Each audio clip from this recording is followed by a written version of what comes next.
gendong tas merahku di pundak. Selamat pagi semua, ku nantikan dirimu di depan kelasmu, menantikan kami. Guruku tersayang, guru tercinta, tanpamu apa jadinya aku? Tak bisa baca tulis, mengerti banyak hal. Guruku, terima kasihku. Nyatanya diriku kadang buatmu marah, namun segala maaf kau berikan.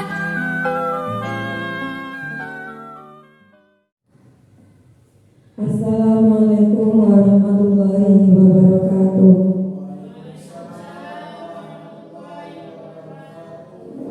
Alhamdulillahirabbil alamin. Karena pada pagi hari ini saya Rizka Dianekawati, CGP Angkatan 8 dari Kabupaten Lumajang bisa melaksanakan diseminasi aksi nyata modul 1.4 budaya positif untuk melengkapi tugas pada LMS modul 1.4. Tak lupa sholawat serta salam kita panjatkan kepada kehadiran Nabi besar Muhammad Sallallahu Alaihi Wasallam, karena atas rahmat dan hidayahnya sehingga kita bisa menikmati sampai hari ini. Terima kasih kepada Ibu Kepala Sekolah yang sudah memberikan izin kepada saya untuk melaksanakan diseminasi budaya positif serta rekan-rekan teman sejawat guru SDN Wanayu 2 yang mendukung kegiatan saya. Pada aksi nyata modul 1.4 ini saya akan memaparkan tentang budaya positif. Di dalam budaya positif modul 4, pembahasan yang dibahas yaitu 1. Perubahan paradigma belajar, 2. Disiplin positif, yang ketiga motivasi perilaku manusia, yang keempat kebutuhan dasar manusia, yang kelima posisi kontrol restitusi, yang keenam keyakinan kelas, dan yang terakhir yaitu segitiga restitusi. Sebelum kita mengajak ke pemaparan perubahan paradigma belajar, monggo Bapak Ibu masih semangat? Semangat. Masih semangat deh. Bagaimana kalau kita tepuk semangat? Saya contohkan ya. Tepuk semangat. Semangat. Monggo Bapak Ibu diikuti. 1. Duduk. Berdiri aja dulu. Monggo berdiri. Tepuk semangat.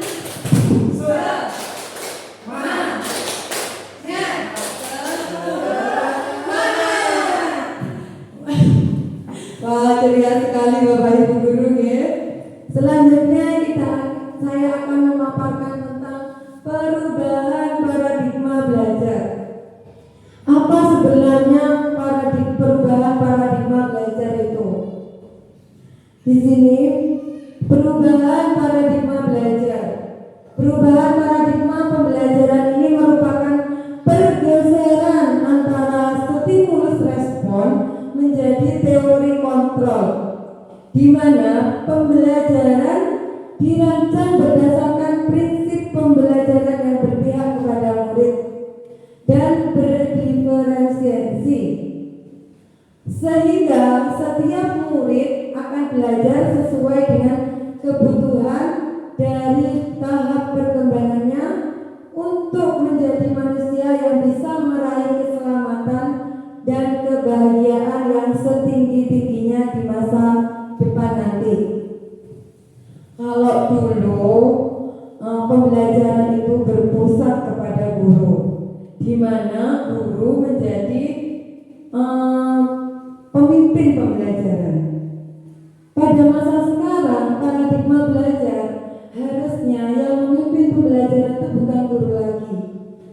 tapi murid. Kita sering mendengar bahwa ada istilah pembelajaran berpusat pada guru dan pembelajaran berpusat pada murid. Mungkin Bapak Ibu guru ada yang mau memberikan pendapat apa yang dimaksud dengan pembelajaran yang berpusat kepada murid. Bu Lun, monggo.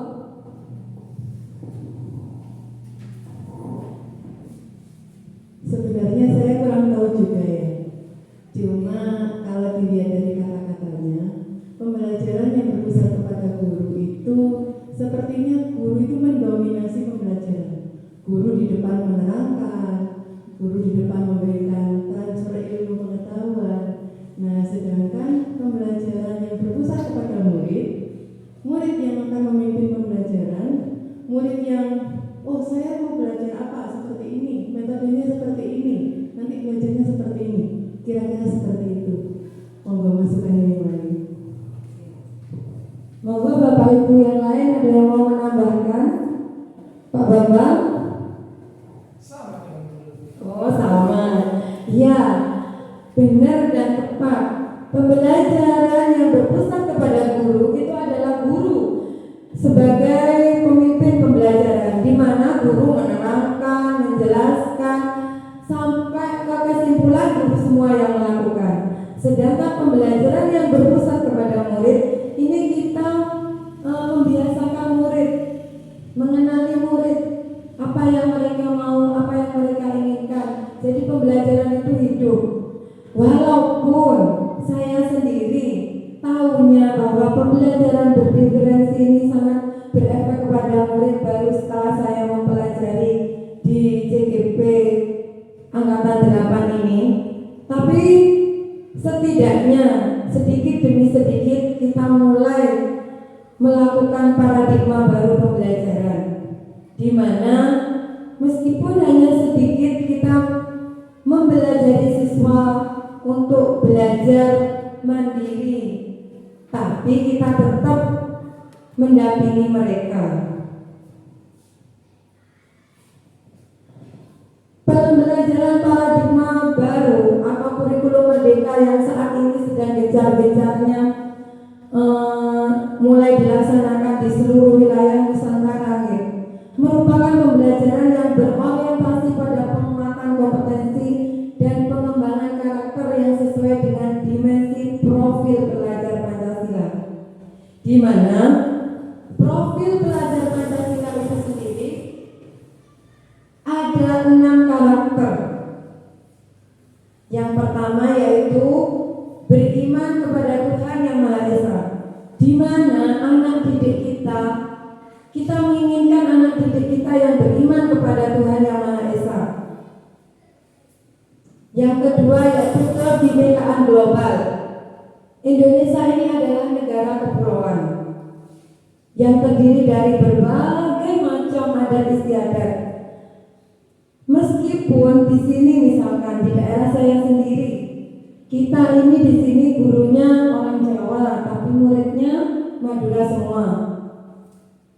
Bukan tidak mungkin kita untuk mempelajari kebudayaan Madura, karena memang itu adalah tempat di mana kita mengajar, di mana kodrat alamnya anak-anak dibangun. Menjadi guru bukan hanya mentransfer ilmu, tapi kita akan mendidik. Yang ketiga yaitu bergotong royong. Bergotong royong di sini bukan berarti anak-anak melaksanakan piket harus bersama-sama, melainkan bergotong royong di sini mereka bisa melaksanakan pembelajaran dengan saling bergotong royong antara teman yang satu dengan teman yang lain. Yang keempat, kreatif. Kita memimpikan murid-murid yang kreatif, di mana anak-anak kita bisa berkreasi sesuai dengan kodratnya. Bernalar kritis. Kita menjadikan murid kita bernalar kritis. Yang keenam, mandiri. Kita memimpikan murid-murid yang mandiri.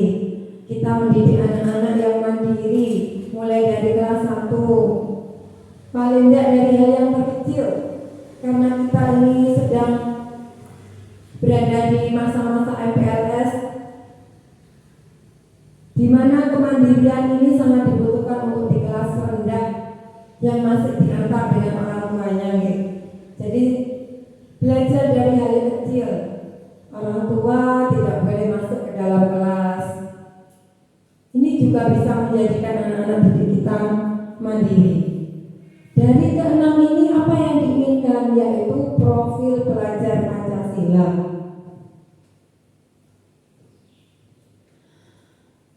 Di sini bagaimana seorang bisa berubah dari paradigma stimulus respon kepada pendekatan teori kontrol. Stephen R. Covey, prinsip centered leadership tahun 1991 mengatakan bahwa bila kita ingin membuat kemajuan perlahan sedikit demi sedikit, ubahlah sikap atau perilaku Anda. Jadi di sini sudah dijelaskan, kalau kita ingin merubah perilaku anak-anak, gurunya dulu yang berubah. Sedikit demi sedikit tidak apa-apa. Kalau kita menginginkan anak-anak kita berangkat pagi, ya gurunya dulu yang harus berangkat pagi. Kalau anak kita menginginkan murid kita berpakaian rapi, gurunya dulu yang berpakaian rapi. Karena guru adalah dibuku dan ditiru, di mana mulai dari atas sampai ke bawah, guru akan ditirukan oleh anak didik kita. Karena kita merupakan model. Jadi kalau kita menginginkan perubahan, yang harus berubah adalah gurunya dahulu, bukan muridnya. Maka kita perlu mengubah kerangka acuan kita. Ubahlah bagaimana Anda melihat dunia, bagaimana Anda berpikir tentang manusia. Ubahlah paradigma Anda, skema pemahaman dan penjelasan aspek-aspek tertentu tentang realitas. Kalau kita sendiri sebagai guru tidak merubah cara pandang, oh anak desa mau jadi apa, paling yang menarik, dia tidak akan merubah.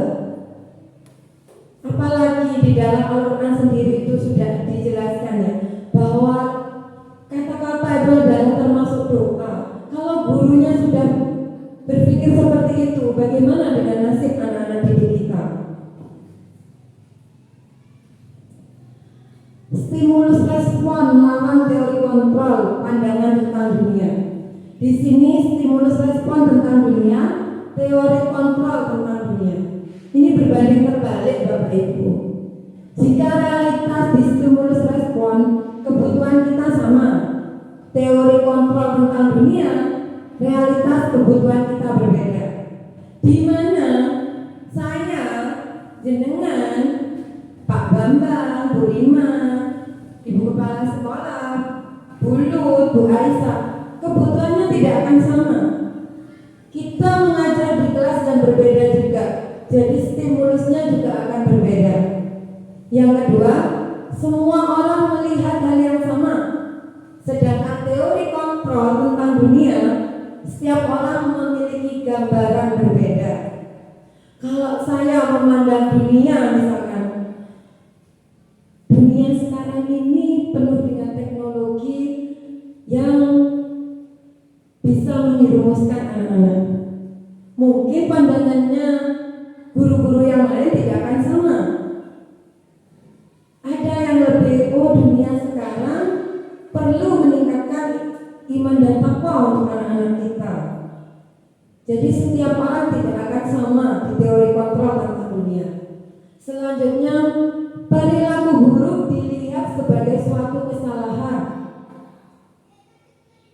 Di mana kalau di teori stimulus respon tentang dunia, perilaku buruk dilihat sebagai suatu kesalahan. Misalkan anak didik kita mencuri, itu sudah jelek. Itu adalah salah yang sangat fatal. Tetapi yang di teori kontrol tentang dunia, semua perilaku memiliki tujuan. Kita tidak akan tahu kalau kita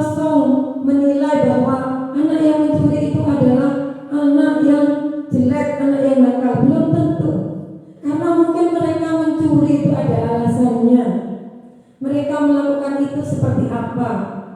Jadi kita di sini akan belajar bahwa semua kejelekan tentang anak-anak itu bukan berarti mereka jelek. Selanjutnya, orang lain bisa mengontrol saya kalau itu distimulus respon tentang dunia. Sedangkan teori kontrol tentang dunia, hanya Anda yang bisa mengontrol diri Anda semua. Coba Bapak Ibu kepalkan tangan. Kepalkan tangan, terus jenengan, Pak Bapak nggak punya pasangan nih, saling berhadapan nih ke temannya. Terus pegang tangan temannya. Pegang dulu gini kayak salaman ya. Nah, itu kalau menurut kontrol orang lain bisa mengontrol saya ya. Coba Bu Rima pegang tangannya Bu Widi erat-erat.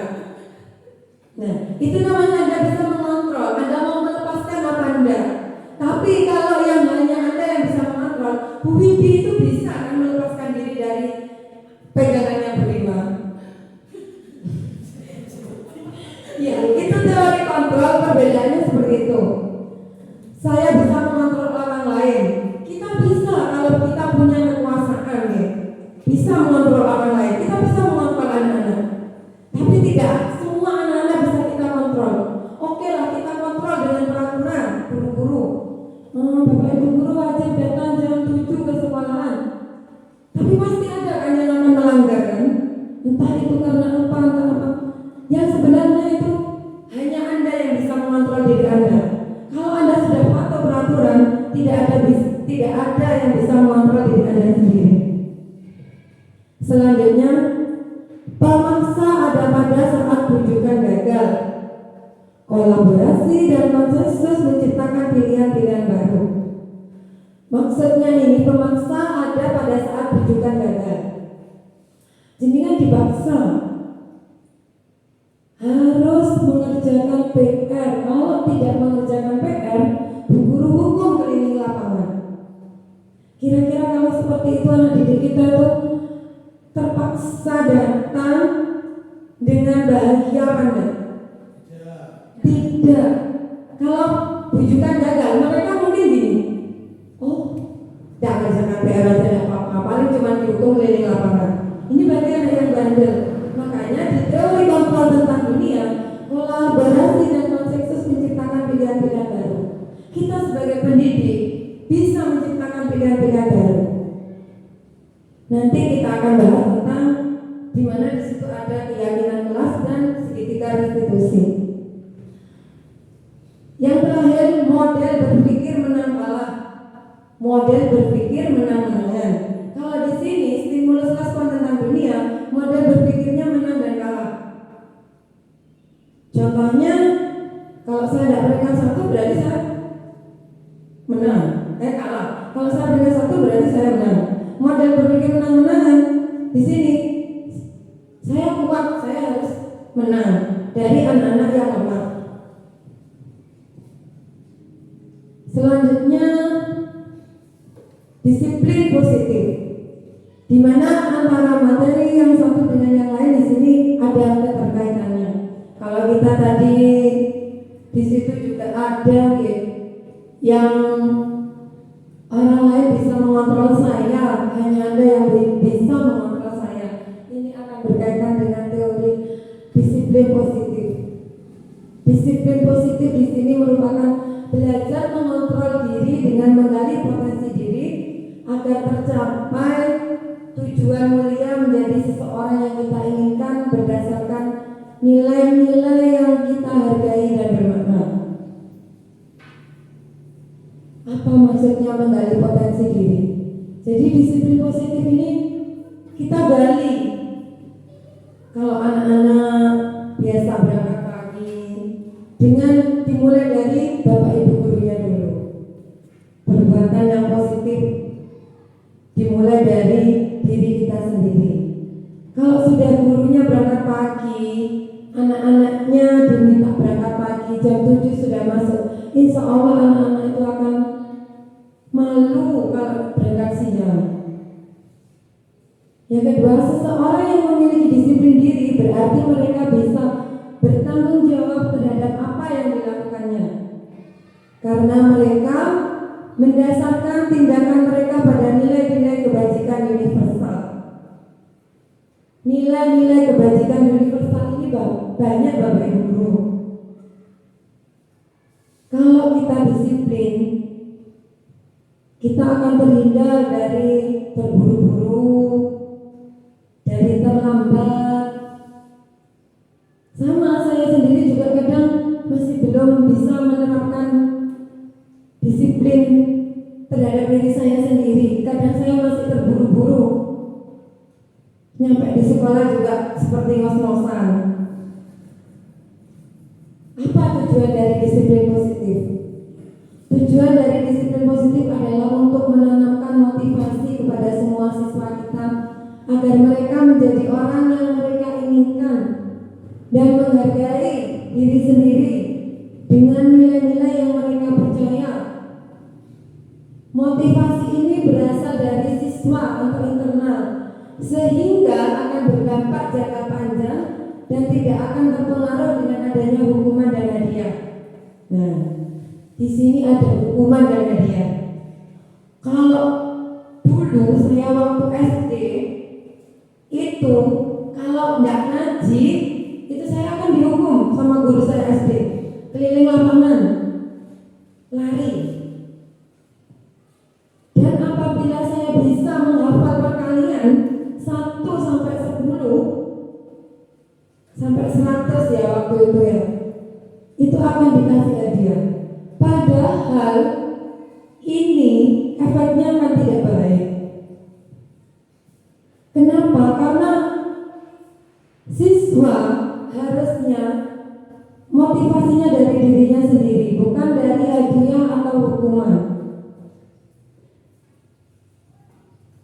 Seperti yang diajar Dewantara katakan, sebagai pendidik, tujuan kita adalah menciptakan anak-anak yang memiliki disiplin diri sehingga mereka bisa berperilaku dengan mengacu pada nilai-nilai kebajikan universal dan memiliki motivasi intrinsik bukan ekstrinsik. Ada yang bisa menjelaskan motivasi intrinsik itu apa? Monggo Bapak-bapak. Iya. Menurut jenengan dulu dah Bapak. Halo, terima kasih. Kalau menurut saya motivasi intrinsik itu ya motivasi yang berasal dari dirinya sendiri, dari dalam diri sendiri. Kalau motivasi ekstrinsik itu berasal dari guru, misalnya dari guru kita, dari pemimpin kita, itu menurut saya. Tapi kalau intrinsik jelas ya mempunyai kemauan untuk berubah, itu saja. Terima kasih. Terima kasih Pak Bambang, jawaban yang cukup bagus dan memang benar yang dikatakan Pak Bambang bahwa motivasi intrinsik itu berasal dari diri kita sendiri. Misalkan saya berkeinginan berangkat pagi nyampe sekolah 6:30, bukan karena adanya absen, bukan karena saya mau dibilang sebagai guru yang prestasi atau saya diembel-embeli sebagai guru teladan, bukan. Itu memang murni dari diri saya sendiri. Sedangkan ekstrinsik itu memang benar motivasinya dari luar, yang tadi itu ada hukuman dan ada penghargaan atau reward. Terima kasih Pak Bambang, jawabannya betul sekali. Nah, nilai-nilai kebajikan universal ini menurut Dr. William Glasser pada teori kontrol tahun 1984 menyatakan bahwa setiap perbuatan memiliki suatu tujuan. Dan selanjutnya Dian Gosen tahun 1998 mengemukakan bahwa dengan mengaitkan nilai-nilai kebajikan yang diyakini seseorang, maka motivasi intrinsiknya akan terbangun, sehingga menggerakkan motivasi dari dalam untuk dapat mencapai tujuan mulia yang diinginkan. Menurut Dr. William Glasser, setiap perbuatan memiliki suatu tujuan. Kalau kita berangkat pagi, tujuannya apa? Satu, kalau saya ya, agar tidak macet. Dua, agar absensi perlunya tidak telat.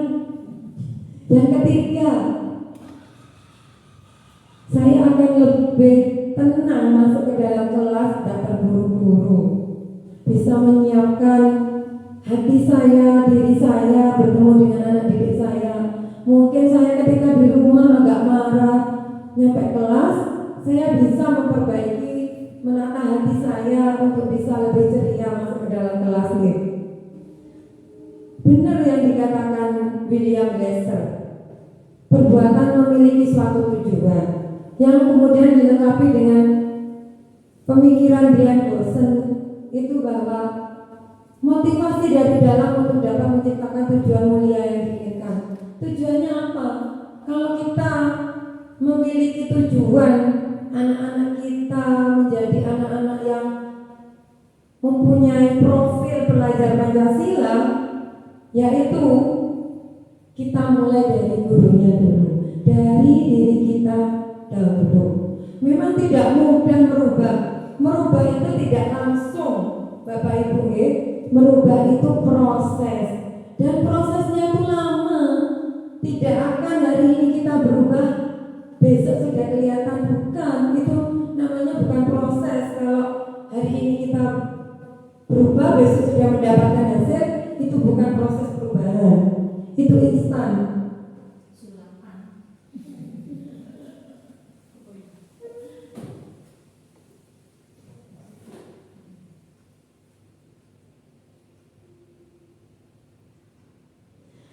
Brian Wilson dalam bukunya Restructuring School Discipline menyatakan ada 3 motivasi perilaku manusia.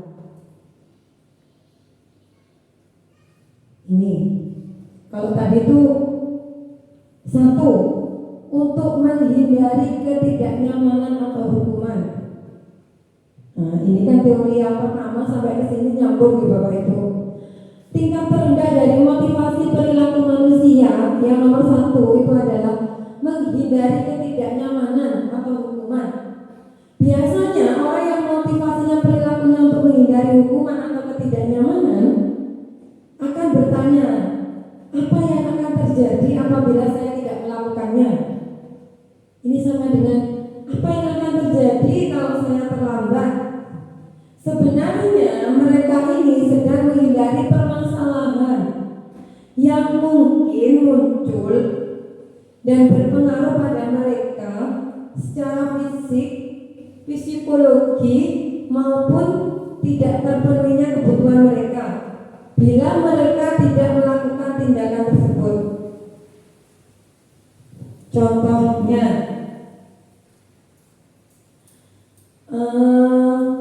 misalkan ini nih, Pak Bambang terlambat.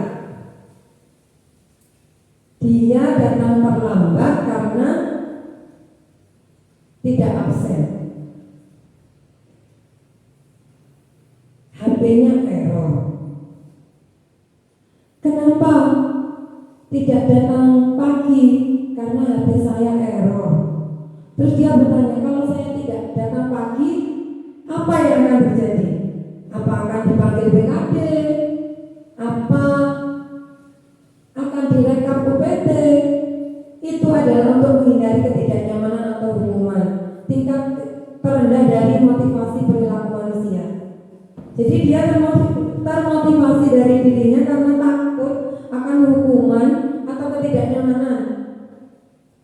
Oh, kalau anak-anak tidak saya ajari sholat gitu ya, kita tidak enak kepada wali murid. Padahal sebenarnya bukan itu tujuannya. Kita mengajari anak-anak ini kan untuk berkepribadian ya. Yang kedua, untuk mendapatkan imbalan atau penghargaan dari orang lain. 1 tingkat di atas motivasi yang pertama. Di sini orang berperilaku untuk mendapatkan imbalan atau penghargaan dari orang lain.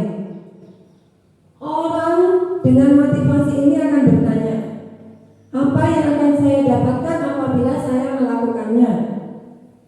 Mereka melakukan sebuah tindakan untuk mendapatkan pujian dari orang lain yang menurut mereka penting dan mereka letakkan dalam dunia berkualitas mereka. Saya pakai seragam yang rapi, berangkat pagi agar dipuji oleh bapak pengawas. Nah, ini tingkatan yang nomor 2. Saya berangkat pagi agar saya bisa diajukan sebagai guru prestasi. Ini tingkatan motivasi penghargaan dari orang lain yang nomor 2. Ya. Selanjutnya yang nomor 3. Untuk menjadi orang yang mereka inginkan dan menghargai diri sendiri dengan nilai-nilai yang mereka percaya.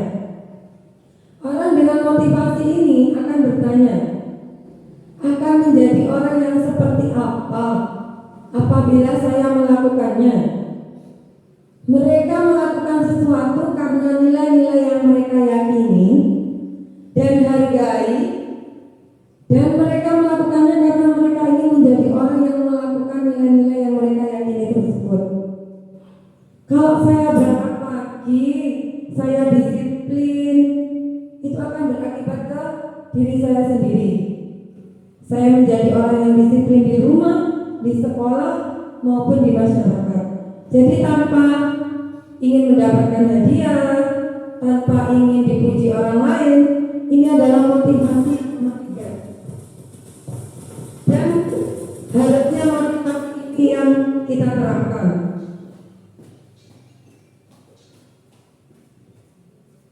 Selanjutnya, hukuman, konsekuensi, dan restitusi.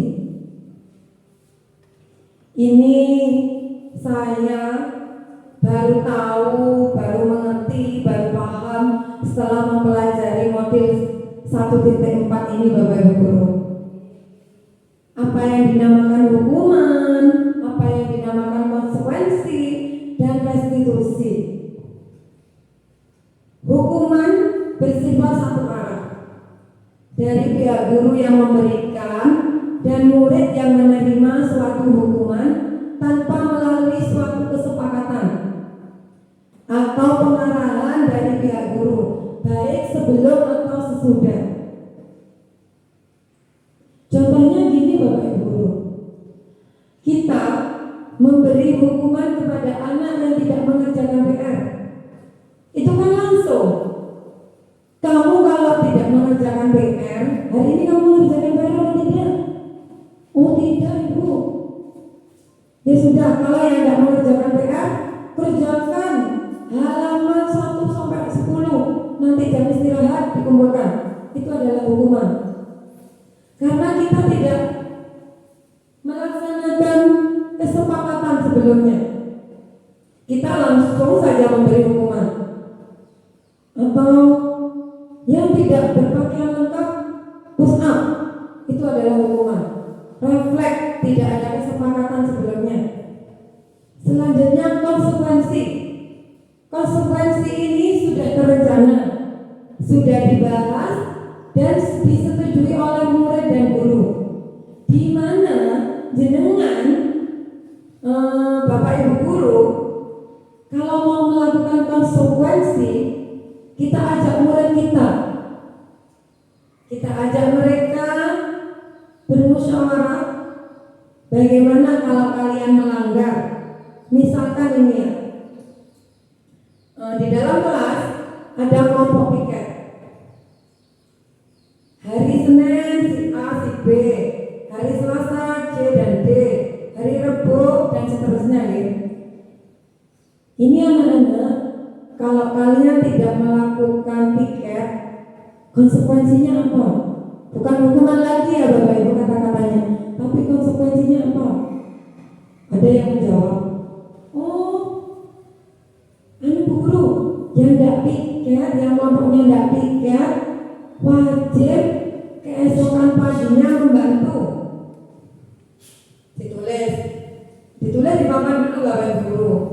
satu. Usul yang lain, oh yang nggak piket harus membawa sapu guru misalkan, sapu lidi dari rumah ditulis. Terus yang lain juga ada yang usul ini ditulis semua. Dari berbagai usulan tadi diambil yang semua kelas menyetujuinya. Nanti itu menjadi konsekuensi apabila mereka melanggar. Itu juga bisa dilakukan di pembelajaran. Apa kalau mereka tidak mengerjakan PR, konsekuensinya apa? Jadi mereka tahu antara guru dan murid itu sudah ada kontrak belajar ya istilahnya dulu. Selanjutnya restitusi. Restitusi adalah proses menciptakan kondisi bagi murid untuk memperbaiki kesalahan mereka sehingga mereka bisa kembali pada kelompok mereka dengan karakter yang lebih kuat. Di mana restitusi ini adalah proses menciptakan kondisi murid kita untuk memperbaiki kesalahan mereka. Ini nanti kita akan bahas di segitiga restitusi nih Bapak Ibu. Masih semangat? Semangat. Bagaimana kalau kita menari Bapak Ibu guru biar semangat? Contohnya seperti ini Bapak Guru. Nggak pakai musik dulu ya. Ini ada yang Marina, ada yang gini. Marina menari di atas menara, di atas menara. Marina menari. Marina gini, menari gini, di atas gini, menara gini. Nggak apa-apa sambil duduk Bapak Ibu Guru. Monggo, coba 1, 2, 3. Marina menari di atas menara, di atas menara. Marina menari, menari Marina di atas menara, di atas menara. Marina menari. Masih semangat? Semangat. Tepuk semangat. Semangat. Semangat.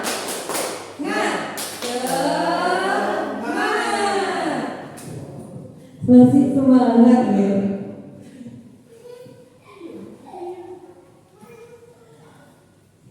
Ini penjelasan yang tadi ya, dihukum oleh penghargaan.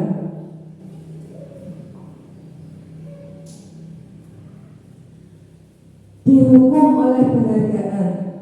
Penghargaan menghukum mereka yang tidak mendapatkan penghargaan. Misalnya dalam sistem ranking, mereka yang mendapatkan ranking kedua ya, mereka yang mendapatkan ranking kedua ya, akan merasa dihukum. Penghargaan dan hukuman adalah hal yang sama karena keduanya mencoba mengendalikan perilaku seseorang. Sama halnya dengan hukuman. Ternyata penghargaan ini Bapak Ibu juga lebih parah daripada hukuman. Berikut pengaruh buruk penghargaan terhadap anak. Penghargaan menghukum mereka yang tidak mendapatkan penghargaan. Saya awalnya kata-kata ini rancu Bapak Ibu Guru. Saya sendiri apa maksudnya ya? Penghargaan menghukum mereka yang tidak mendapat penghargaan. Tapi setelah saya pelajari, ternyata memang benar. Misalkan kita sistem ranking. Kalau dulu ya, sebelum kurikulum K13, KTSP, CBSA atau yang lain, KBK dulu itu kan ada sistem ranking. Kenapa mungkin pemerintah itu menghapus? Saya baru ngeh dan baru tahu alasannya mungkin seperti ini. Mungkin para pakar pendidik itu sudah memikirkan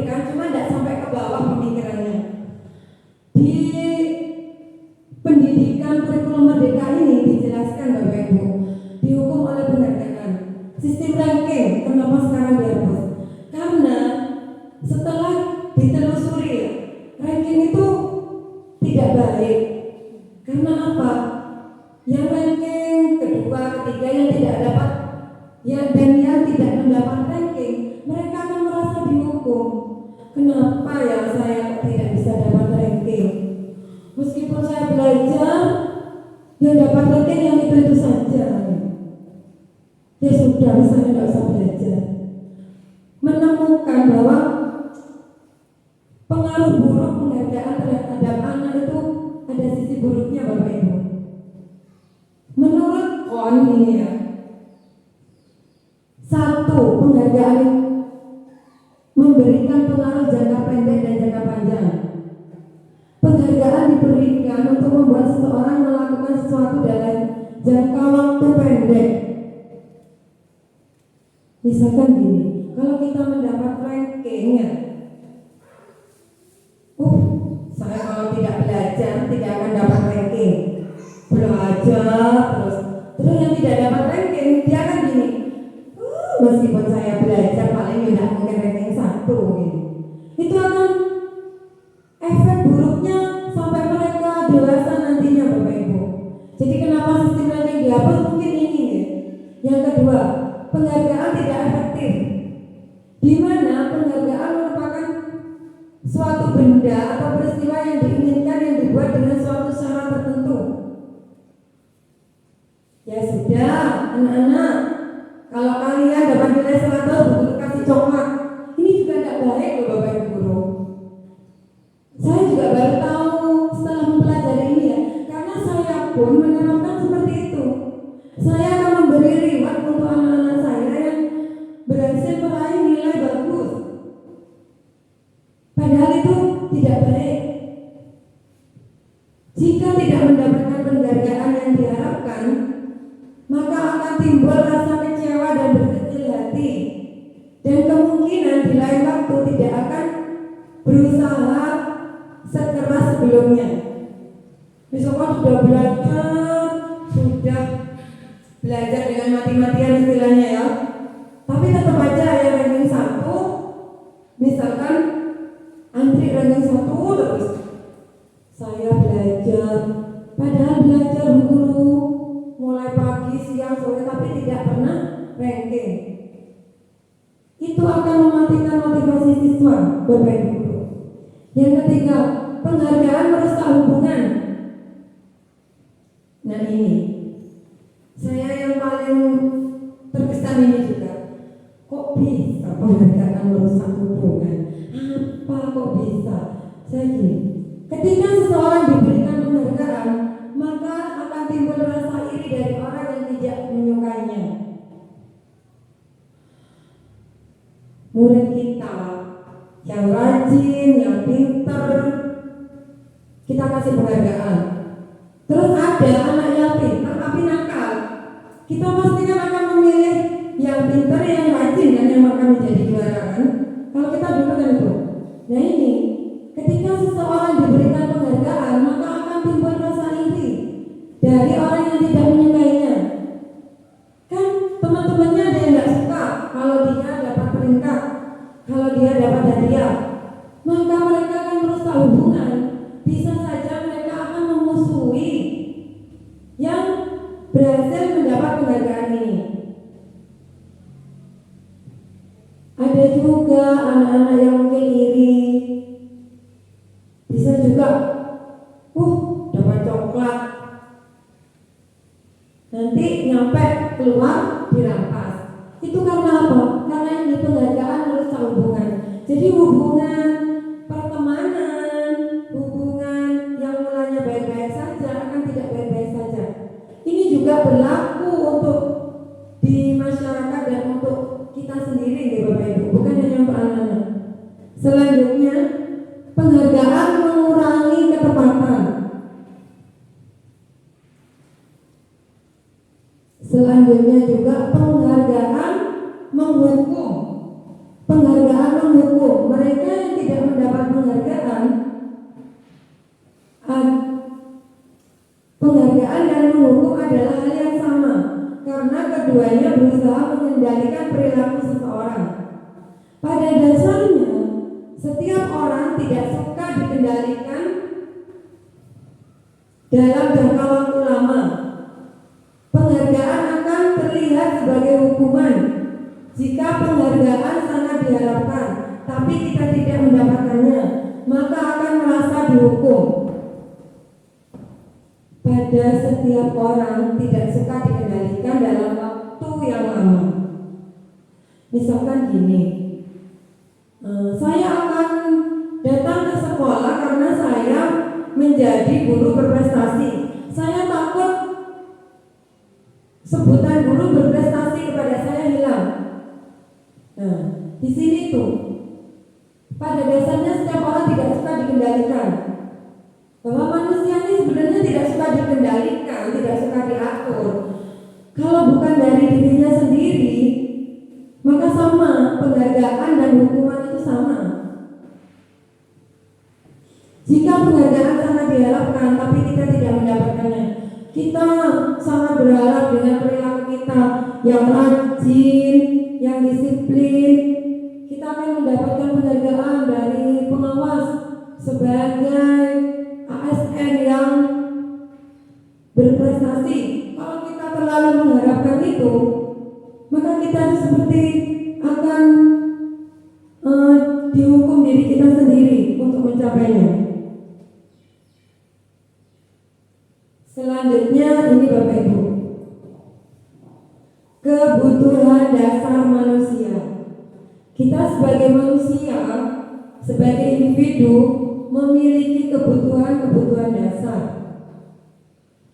Semua yang dilakukan setiap manusia tentu mempunyai tujuan, yaitu untuk mendapatkan apa yang diinginkan.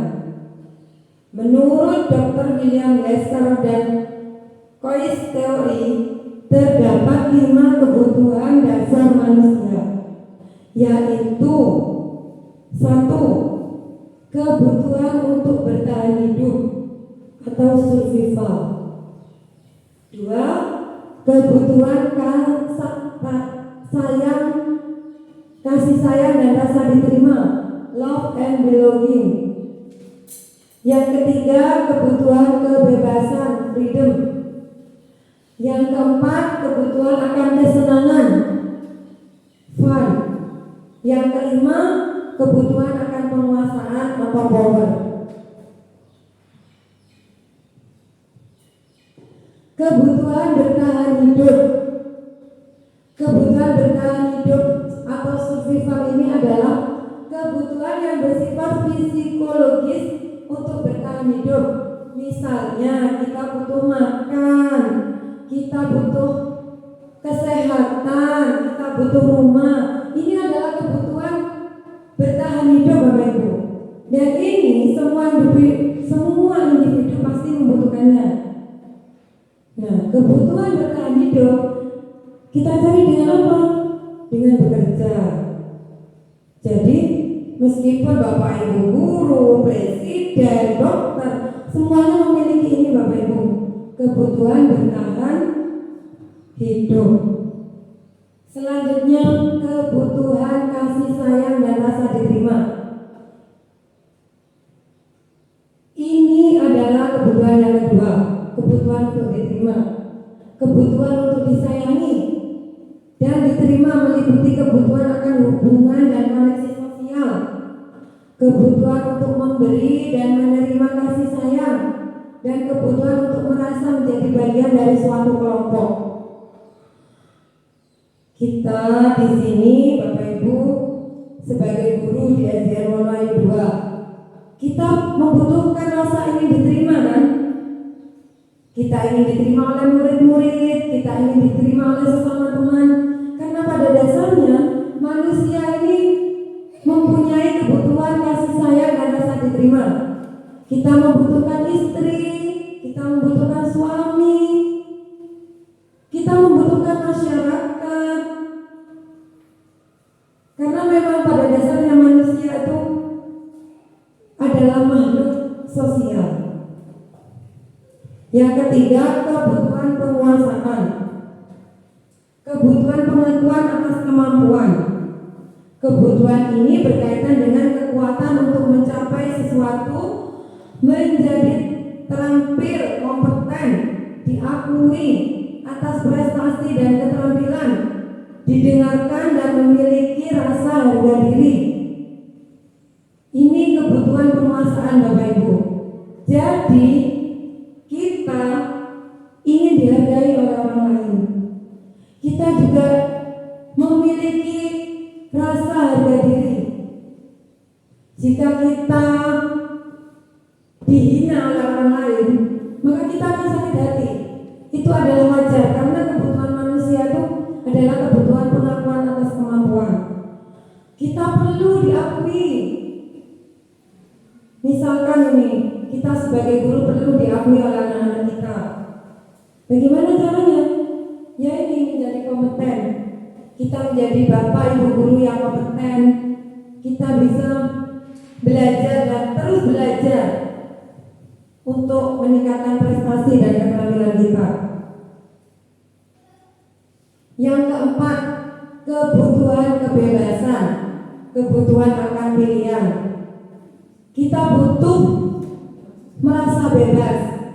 Sekali-kali kita butuh tanpa ada aturan. Misalkan hari Minggu kita tidak perlu pakai seragam, kita bisa jalan-jalan bersama keluarga, kita juga tidak perlu absen gitu Bapak Ibu. Ini namanya kebutuhan kebebasan, kebutuhan akan pilihan, merupakan kebutuhan akan kemandirian, mempunyai pilihan dan mampu mengendalikan arah hidup seseorang. Kita bebas, kita juga mampu mengendalikan arah hidup seseorang. Merupakan kebutuhan akan kemandirian. Kita bisa pergi sendiri tanpa terbebani dengan embel-embel karena kita sebagai guru, karena kita sebagai ASN. Sesekali kita butuh kebebasan untuk mengembalikan pribadi kita, ya Bapak Ibu guru. Kita menata hati kita juga perlu kebebasan sekali-kali. Tapi bukan berarti bebas yang sebebas-bebasnya. Bukan berarti bebas menerobos segala norma-norma, bukan Bapak Ibu ya. Kebebasan yang masih mengikuti norma-norma dan masih mengikuti aturan-aturan. Yang kelima, kebutuhan kesenangan. Kebutuhan untuk merasa senang merupakan kebutuhan untuk mencari kesenangan, bermain dan tertawa. Sebagai manusia dewasa, kita juga butuh ini Bapak Ibu. Jadi jangan salahkan anak-anak. Kalau di kelas mereka masih ingin bermain, buatlah pembelajaran yang bisa untuk bermain, pembelajaran yang berpihak kepada murid. Kita boleh loh melakukan pembelajaran di luar kelas. Kita boleh melaksanakan pembelajaran di dalam kelas dengan media-media yang baru, media-media membuat sendiri dengan memanfaatkan yang ada di lingkungan sekolah. Kita butuh tertawa. Jangan karena sebagai ibu guru dan bapak ibu guru jenengan tidak mau tertawa di dalam kelas. Jangan. Tertawa, bermain itu butuh. Sekali-kali diajak keluarganya bermain keluar. Jangan hanya di dalam rumah. Itu juga butuh karena memang 5 dasar kebutuhan manusia itu sudah ada semua gitu Bapak Ibu guru. Jadi memang itu termasuk kebutuhan. Bukan kita hanya berfoya-foya, bukan. Sekali-kali menyenangkan diri sendiri itu wajib. Mengajak keluarga, mengajak anak, itu termasuk 5 kebutuhan diri kita yang memang harus dilengkapi. Bukan kita boleh, kita sudah disiplin ada, tepat waktu ada, menjadi guru yang baik, kebutuhan makan, minum juga itu. Yang kelima ini juga butuh Bapak Ibu guru. Jadi kita menjadi guru nanti juga gembira.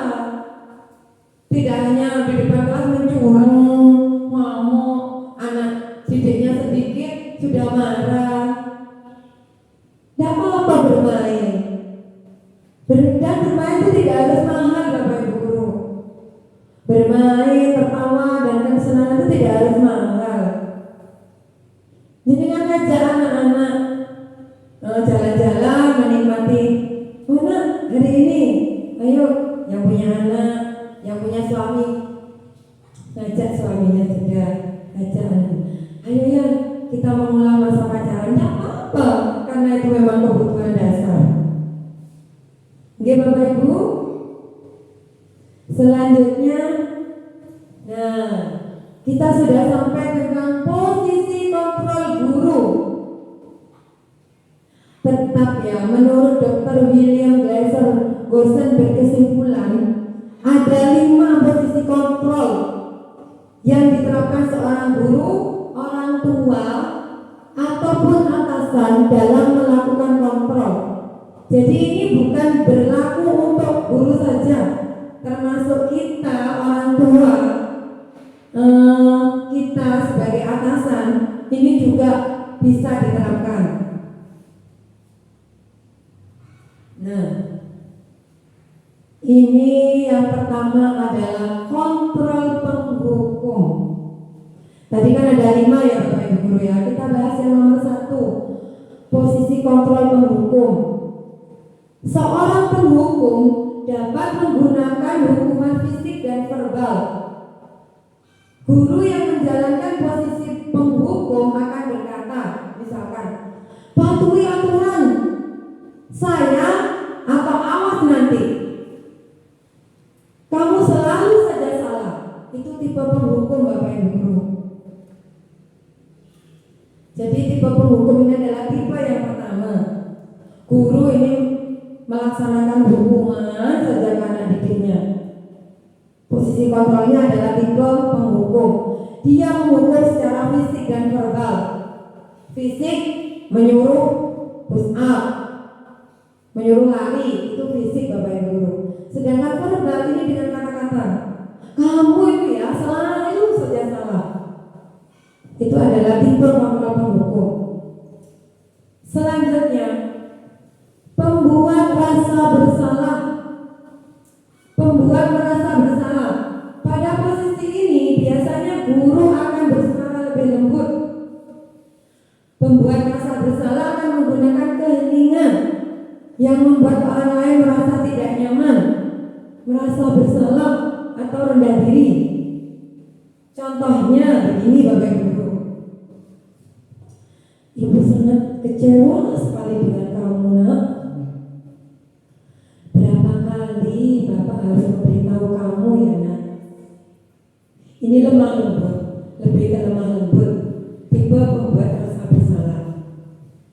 Jadi nanti jenengan bisa menilai saya ada di posisi kontrol guru nomor berapa. Belum tentu. Belum selesai. Ini tipe kontrol guru yang ketiga, yaitu posisi teman, posisi kontrol sebagai teman. Guru pada posisi ini tidak akan menyakiti murid, karena di sini adalah kita membahasnya guru. Jadi saya menjadikan guru semua gitu, bukan orang tua atau atasan. Namun akan tetap berupaya mengontrol murid melalui persuasi. Contoh kalimatnya, ayo bantulah demi Bapak ya. Ini lebih ke pendekatan Bapak Ibu Guru. Ayo dibantu demi Pak Bambang ya, gitu. Demi Bu Aisyah. Ini bisa digunakan, misalkan ini anak-anak yang biasanya anak nakal ini, kita jadikan mereka teman. Ayo ingat, tidak bantuan Bapak selama ini. Ayo ingat, tidak. Ini bahasanya bukan ayo ingat tidak. Ayo ingat apa tidak bantuan Bapak selama ini. Lembut dengan istilahnya kepada teman. Ya sudah, kali ini tidak apa-apa. Nanti Ibu bantu bereskan. Ini misalkan wes sudah ada yang muridnya sudah mau berantakan apa-apa, gurunya lebih sabar. Jadi teman, ya sudah, kali ini tidak apa-apa. Nanti Ibu bantu bereskan. Ini posisi kontrol yang ketiga yaitu sebagai teman. Selanjutnya yang keempat, posisi pemantau. Posisi pemantau ini berarti mengawasi Bapak Ibu. Pada saat kita mengawasi, kita bertanggung jawab atas perilaku orang-orang yang kita awasi. Kalau di sini anak didik kita yang kita awasi. Contoh kalimatnya, kalau kita sedang berada di posisi pemantau, peraturannya apa? Apa yang telah kamu lakukan? Dikembalikan lagi, karena kita sebagai pemantau. Yang terakhir, yaitu posisi manajer. Ini adalah posisi yang terakhir dan merupakan posisi mentor, di mana guru berbuat bersama dengan murid, mengajak siswa mempertanggungjawabkan perilakunya, mendukung siswa menemukan solusi atas permasalahannya. Murid diajak menganalisis kebutuhan dirinya dan kebutuhan orang lain. Yang terpenting adalah kolaborasi, di mana kita sebagai posisi manajer, kita berkolaborasi dengan siswa kita. Kata-kata seorang manajer itu, kalau di perusahaan, manajer itu adalah bapaknya perusahaan. Kalau di sini manajer ibu kepala sekolah misalnya bertindak sebagai manajer. Apa yang kita yakini?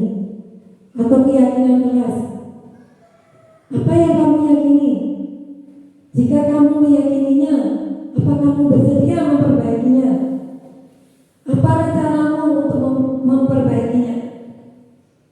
Seorang manajer tidak untuk mengatur perilaku siswanya, tetapi di dalam posisi kontrol manajer, mereka membimbing murid agar dapat mengatur dirinya sendiri. Nah, dari 5 kontrol posisi guru tersebut, kira-kira Bapak Ibu guru berada di posisi apa? 5. Oh, hebat. Pak Bapak di posisi manajer. Padahal ya, saya nilai saya masih di tipe penghukum dan tipe merasa bersalah. Karena saya selama ini ya gitu Bapak Ibu guru. Saya masih menghitung dan itu tadi masih berada di posisi merasa yang tadi, posisi yang kedua, pembuat rasa bersalah. Belum bisa saya membantu posisi manajer gitu, masih jauh, belum bisa menata diri dan hati. Saya masih di penghukum dan pembuat rasa bersalah. Memang pada akhirnya Bapak Ibu guru dalam profil pelajar Pancasila, kita diharapkan menjadi guru yang memposisikan dirinya sebagai manajer, di mana kita tidak boleh langsung menyalahkan, memberikan hukuman kepada anak-anak tersebut.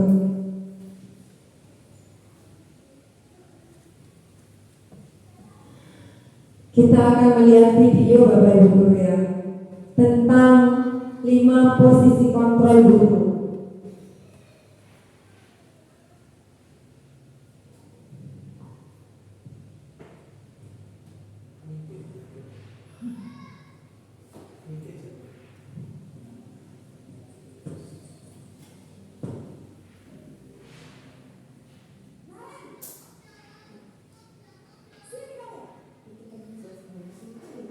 Ini adalah 5 posisi kontrol guru. Jenengan lihat Bapak Ibu guru nggih.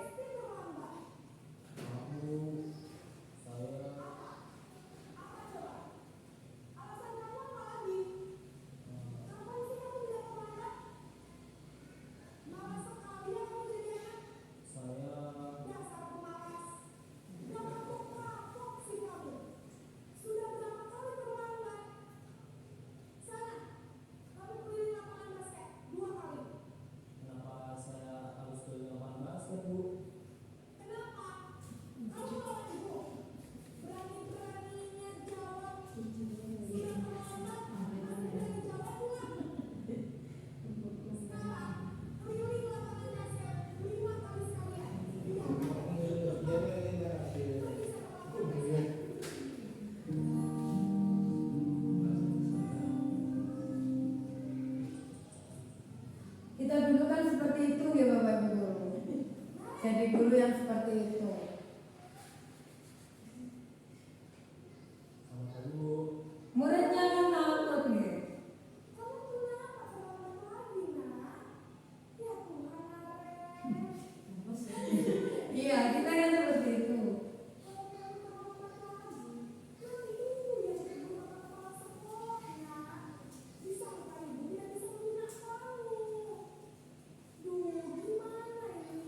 detak jantungan gitu Bapak Ibu. Ini posisi kontrol yang kedua gitu. Nah, selanjutnya posisi kontrol teman.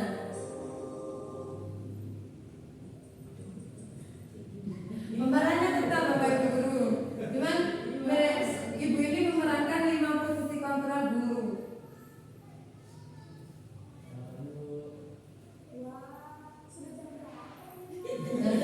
Ini jadi halus, jadi halus.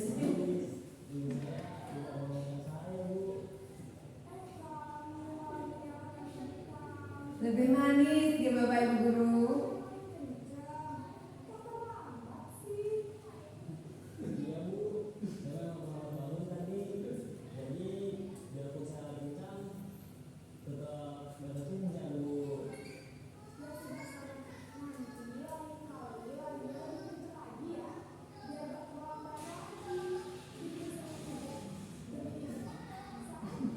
Demi ibu, demi bapak ya.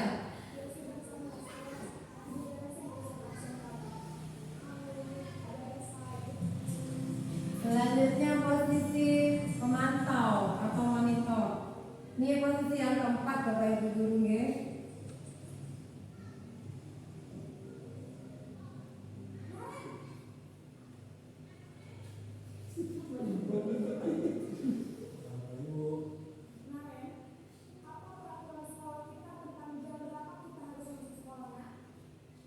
Ini lebih ke melaksanakan bertanya kepada peraturan yang sudah dibuat sebagai pemantau.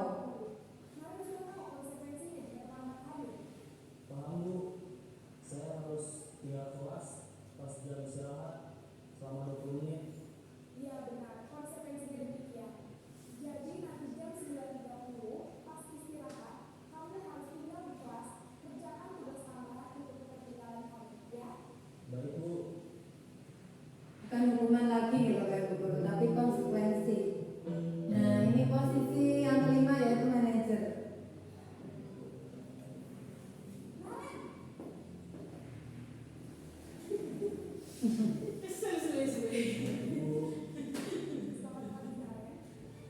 Maaf Bu, saya terlambat. Iya, sekolah masuknya jam 7, sekarang sudah jam 7.20. Jadi sekarang bagaimana nih, Kak? Maaf Bu, saya lupa salah saya semalam. Baiklah, menurut kamu, keyakinan sekolah yang mana yang perlu kamu tingkatkan? Ini sudah membuat keyakinan sekolah dan keyakinan kelas. Dan orang lain mungkin ya Bu. Setuju.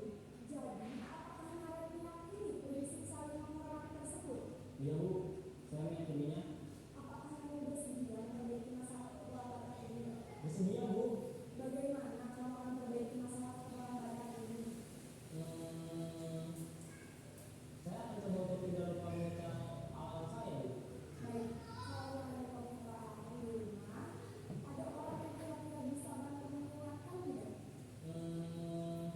Ada Bu, kakak saya, Kak Emma. Ada lagi selain Kak Emma. Selain Kak Emma, ada ibu saya. Baik, jadi yang mengingatkan adalah Kak Emma dan Ibu Maria. Kira-kira akan belajar alat kapan kemarin? Setelah pulang sekolah, akan segera saya lakukan. Baik, jadi kalian akan sekolah untuk bangun besok pagi dan akan diingatkan oleh kakak dan ibu kalian. Agar tidak Lebih ke memperbaiki diri kalau ke manajer ini. Dan di sekarang kamu perlu kembali ke kelas untuk belajar. Baik Bu, terima kasih. harusnya memang Bapak Ibu guru seperti ini. Nah, makanya refleksinya jenengan sebagai guru seperti apa? Kalau saya tadi itu saya masih dengan sadar dan sangat memang saya masih ke posisi yang pertama dan kedua, belum sampai ke yang manajer.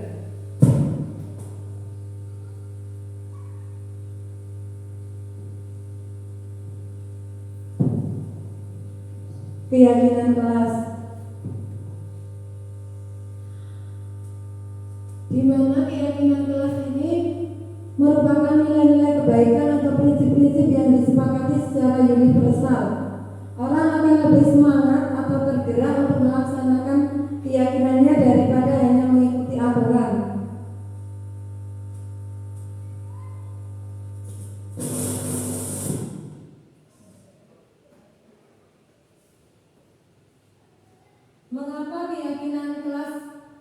Mengapa tidak peraturan kelas saja? Mengapa kita memiliki peraturan tentang penggunaan helm pada saat mengendarai kendaraan roda 2 atau motor? Kemungkinan jawaban Anda adalah untuk keselamatan. Mengapa kita memiliki peraturan tentang penggunaan masker dan mencuci tangan setiap saat? Kemungkinan jawaban Anda adalah untuk kesehatan dan atau keselamatan. Nilai-nilai keselamatan atau kesehatan inilah yang kita sebut sebagai suatu keyakinan, yaitu nilai-nilai kebajikan universal yang disepakati secara tersirat dan tersurat, lepas dari latar belakang suku, negara, bahasa maupun agama. Menekankan pada keyakinan seseorang akan lebih memotivasi seseorang dari dalam.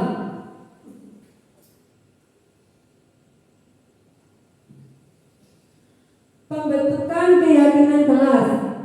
Nah, ini Bapak Ibu Guru, kalau dulu adalah peraturan kelas, sekarang itu dalam kurikulum Merdeka itu menjadi pembentukan keyakinan kelas.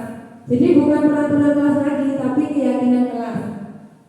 Caranya keyakinan kelas bersifat lebih abstrak daripada peraturan yang lebih rinci dan nyata. Keyakinan kelas berupa pernyataan-pernyataan universal. Pernyataan keyakinan kelas selalu dibuat dalam bentuk positif, tidak boleh negatif, guys. Keyakinan kelas harusnya dibuat tidak terlalu banyak, sehingga mudah diingat dan dipahami oleh semua anggota kelas. Keyakinan kelas hendaknya sesuatu yang dapat diterapkan di lingkungan itu.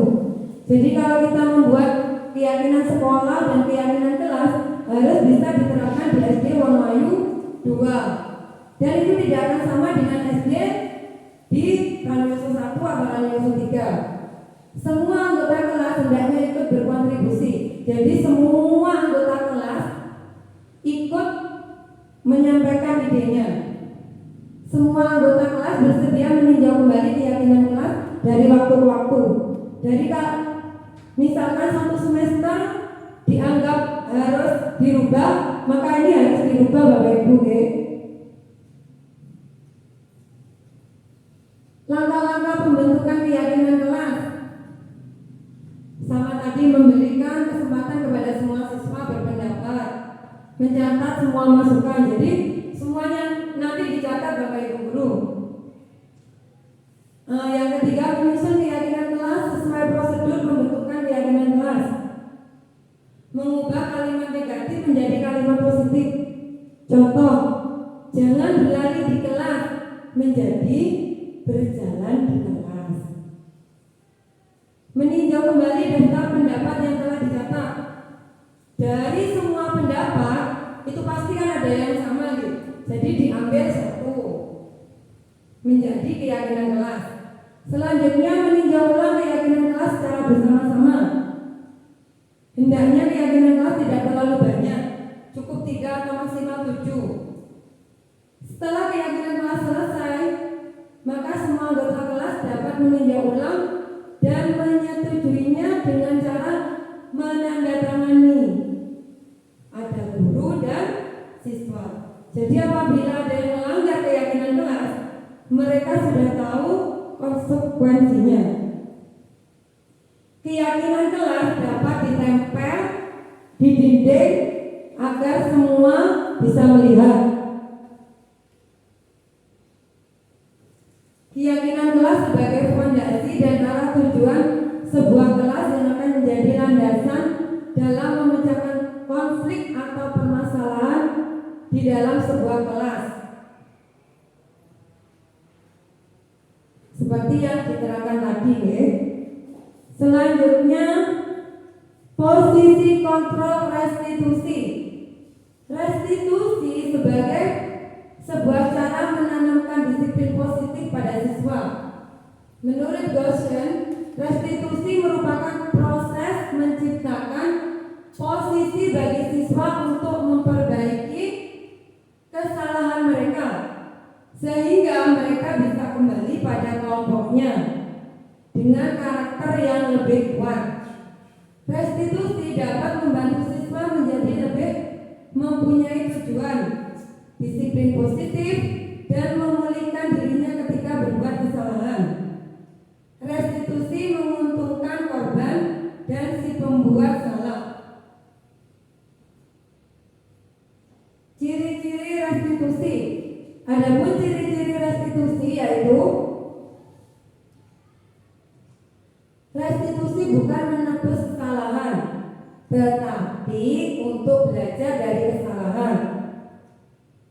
Restitusi memperbaiki hubungan. Seperti yang tadi ya, di posisi control manager itu sudah menerapkan restitusi. Restitusi adalah tawaran bukan paksaan.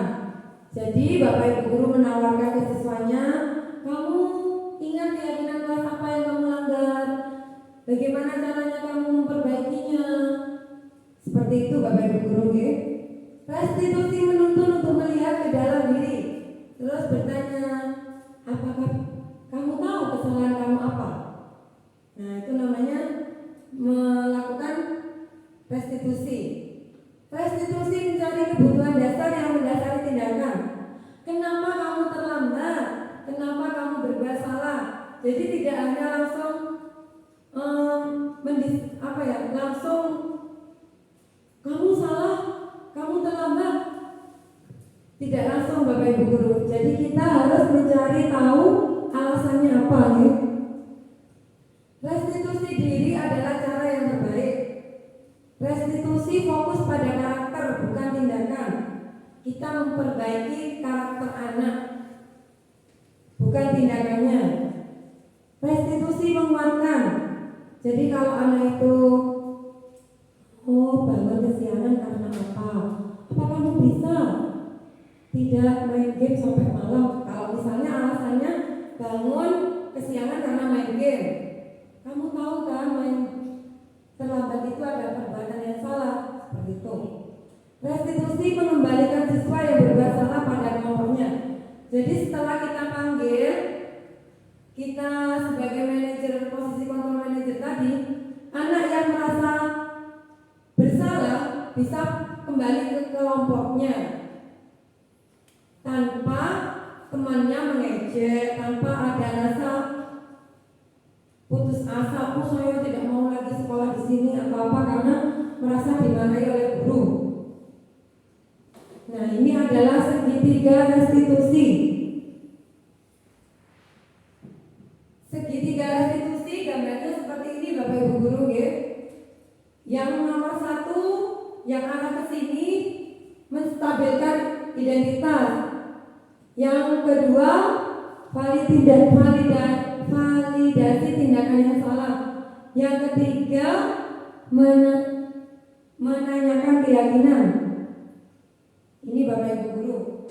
Sisi menstabilkan identitas. Dalam segitiga restitusi dibagi 3 sisinya, yaitu 1 sisi menstabilkan identitas, di mana kita sebagai guru harus tahu anak itu kenapa berbuat salah.